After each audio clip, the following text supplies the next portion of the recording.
Welcome to Just Hoops. In this video, we want to recap the NBA draft from the point of view of the New York Knicks.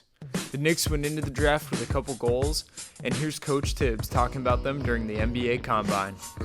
As you look forward towards the draft, is another playmaker on the floor important to you guys?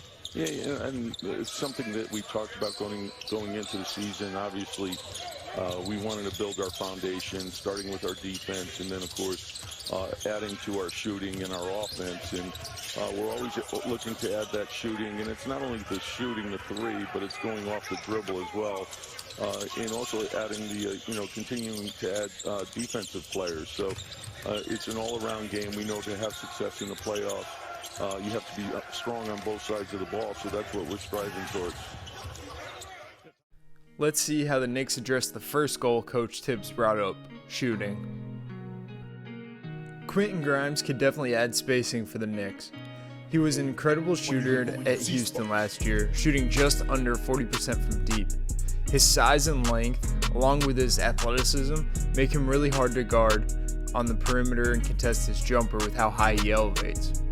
He was one of the most high-volume three-point scorers in the NCAA last year, helping make him an All-American.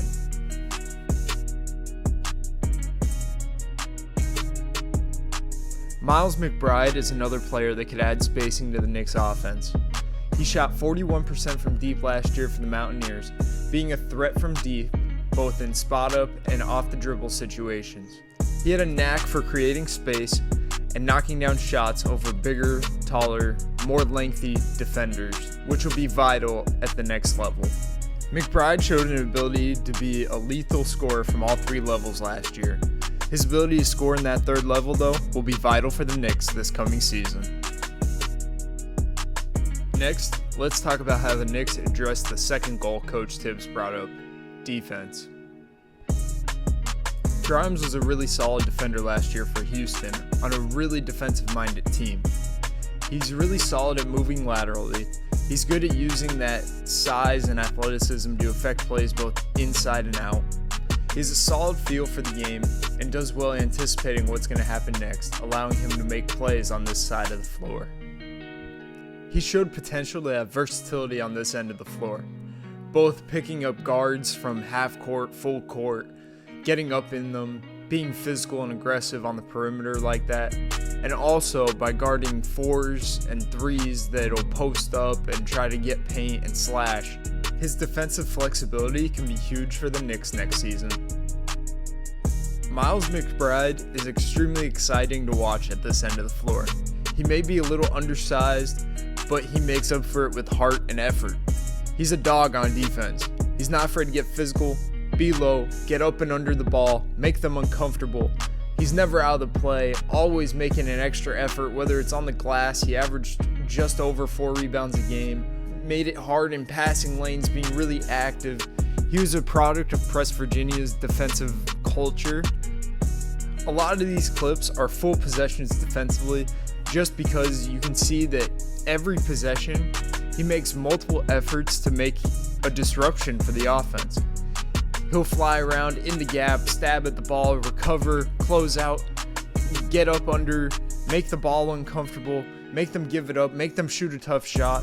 All these little things that he does at an incredibly high level at this end of the floor will make him successful in the NBA. The heart, effort, and hustle he gives on the defensive side of the floor will make an immediate impact for the New York Knicks. The 6'10", 245-pound big man out of Texas has the ability and potential to be a big-time interior defender. At Texas, he led the team in rebounds and block shots. He is a big-time motor. He plays hard as hell, has a great leaping ability, and a really quick second bounce. He has solid instincts on the backside and is a help defender, helping him be a tremendous shot impactor and shot blocker. His effort on this side of the ball is what makes him stand out. He always fights, he hustles, he's not afraid to be physical, and this part of his game will continue to grow over time in the NBA. Now we want to talk about some additional skills that these guys have that can bring impact to the league next year. Quentin Grimes' athleticism and ability to make plays on the break will be huge for the Knicks next year, as he can turn defense into offense. He's an above-average athlete. He does a really good job at running the floor well. He has good size and strength that allow him to finish through contact, and he also has the athleticism to finish plays above the rim.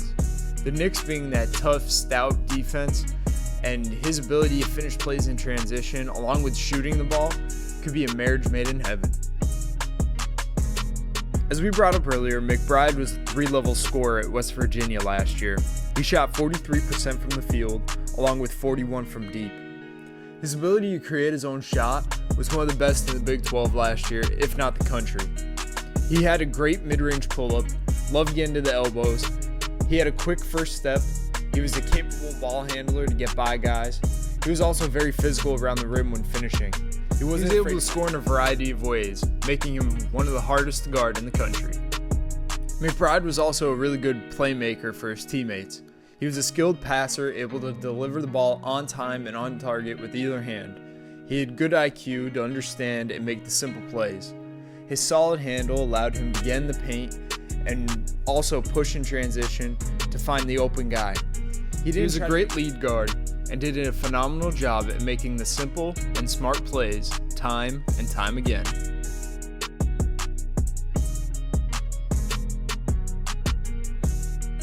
Jericho Sims is very raw offensively, but showed the capability of finishing around the rim. He was a big-time finisher with his length and athleticism, able to finish plays through contact and above the rim. His motor allowed him to be a phenomenal player when in transition and on the roll. Sims is incredibly raw offensively, but he has the potential to be a big-time athlete and finisher in the paint on a consistent basis, and one of those guys that will just be impossible to guard when rolling or diving to the rim. The Knicks ended up drafting 4 guys in this year's draft, 3 of which will join them next season, and 1 is a stash pick from Europe. They also traded for a future first-round pick from Charlotte and a future second-rounder from the Clippers. Overall, I think that they had a very solid draft. They accomplished what they set out for in finding spacing and defense. The 3 guys we talked about in this video will have the ability to grow and develop into the high-level two-way players. Rokas Jokubaitis from Lithuania is a 6'4" combo guard that is a stash pick from Europe. He won the EuroLeague and Lithuanian Best Young Player Award for the 2020-2021 season. This stash pick can prove huge for the Knicks if they still have a hole at the guard spot. Overall, this draft was a big-time win for the Knicks in drafting guys that fit their needs and also allowed them to still be flexible in this upcoming free agency. Hope you guys enjoyed the video and learned something about the Knicks and what their plans are for the future and how these guys can impact them now. Thanks for watching. Please like and subscribe for more content.